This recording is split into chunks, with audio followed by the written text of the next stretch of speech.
Welcome to SEN Talks with Miss Charisma.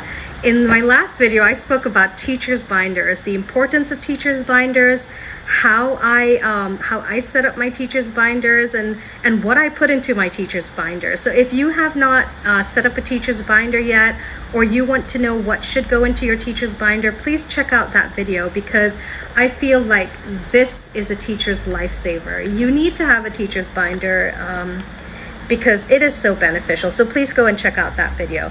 In today's video, I'm going to be talking about scheme of work, how to create an effective scheme of work, and also how to create effective lesson plans, whether it be weekly lesson plans or daily lesson plans.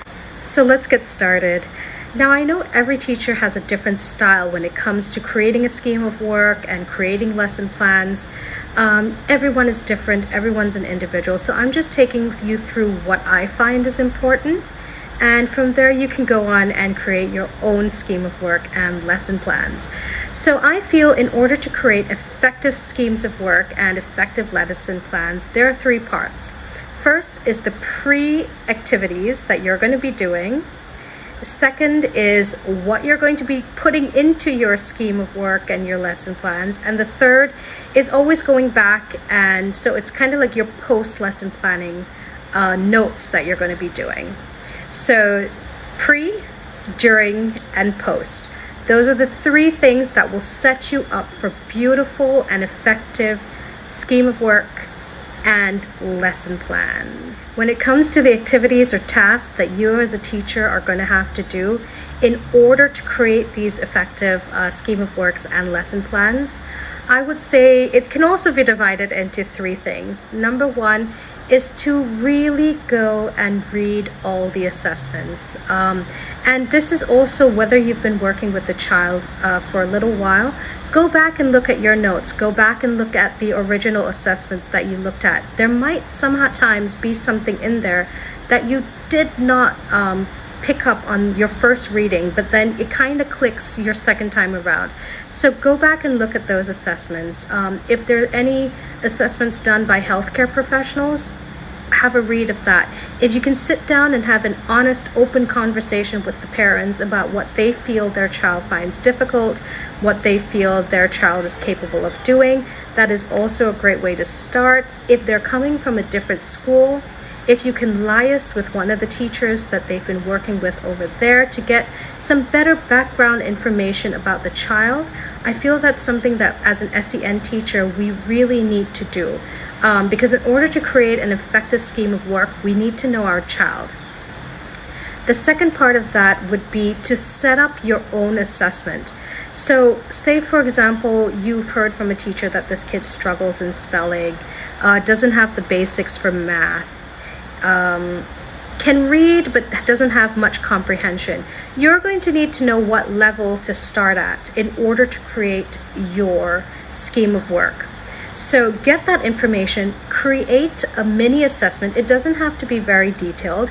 You can do it in the form of games, you can do it in form of reading activities, writing activities, but make sure it covers a lot of things when you're doing your assessment. So it should be reading, writing, math, spatial awareness, critical thinking, decision making, as many concepts as you can get into one assessment, and try to keep your assessments fun, of course, but try to get as many things as you can to know about the child, right? Because you could have a 15-year-old who still does not know the sequence of the days of the week or the months of the year, or who has missing gaps when it comes to math, or can read beautifully but has no comprehension.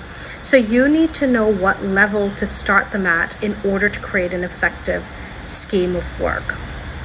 And once you've done your assessment, then you can grade them, you know what level they are, then you can start your scheme of work.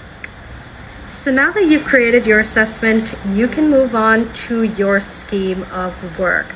Your scheme of work is a roadmap to what you're going to be teaching that particular student or that particular group or even that particular class for the rest of your year. Your scheme of work needs to really be as detailed as possible. I spend on one student about a whole week just doing their scheme of work. Because I want everything in there. I feel that if your scheme of work is done correctly, it is a roadmap and a breeze through the rest of the academic year. If you skip any step that is needed to create your scheme of work, you're going to have to be going back and readdressing things and rewriting things, which sometimes as teachers, we don't have the time to do that. So it's better to get it done from the get-go, as detailed as possible. So you're just having to do it once. So the way I do my scheme of work is I write my student's name. Of course, I'm covering it for certain reasons, but student's name, the teacher, the academic year, terms 1 through 3. I've just got term 1 on here. The objective. So you always want to start with what is your objective, what is your goal for this student.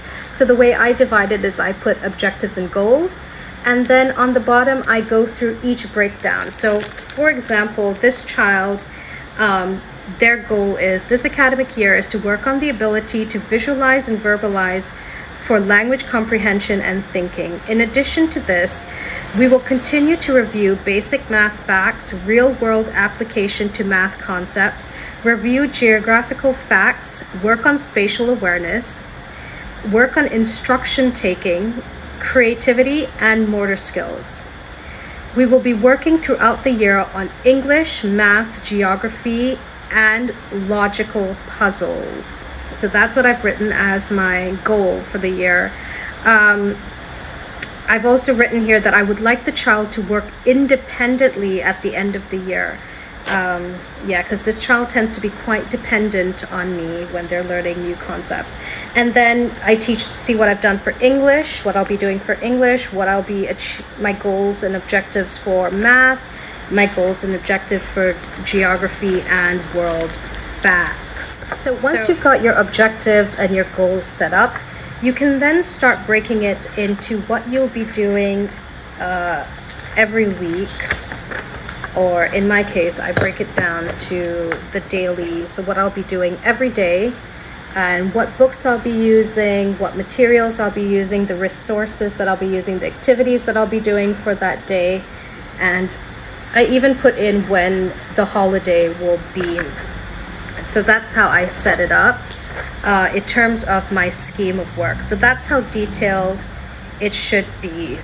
So to recap of the scheme of work, you want to make sure that you have clear objectives, you have clear goals, you know all the books that you're going to be using so you can get them ready and sorted out on your shelves, where it needs to go.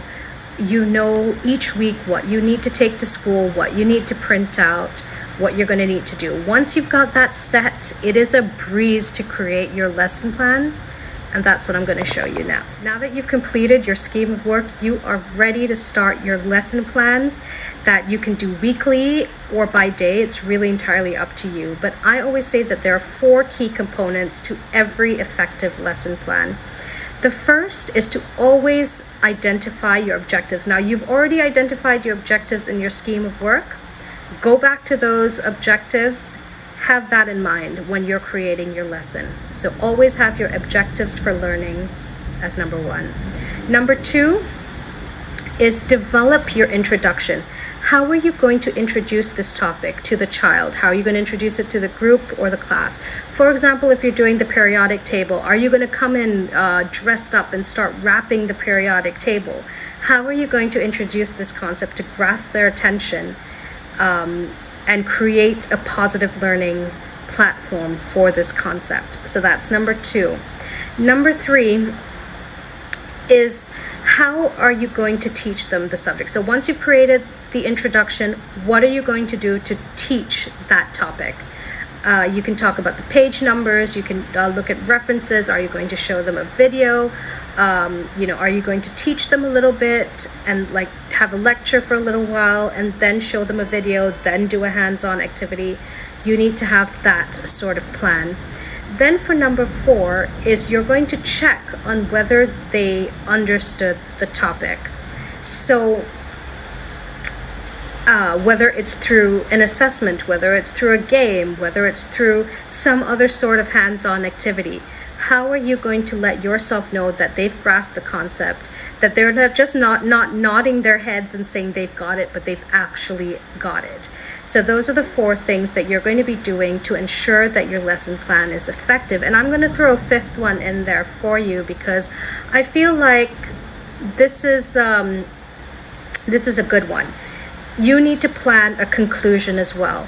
So once you know they've understood the topic, how are you going to wrap up that lesson and move on to the next topic? So you need to get your conclusion and your preview to the next topic ready. So those are your 5 things that you need to do in order to create effective lesson plan. This is my daily lesson plan that I have with my child. I do it by the week, but I also do it specific days.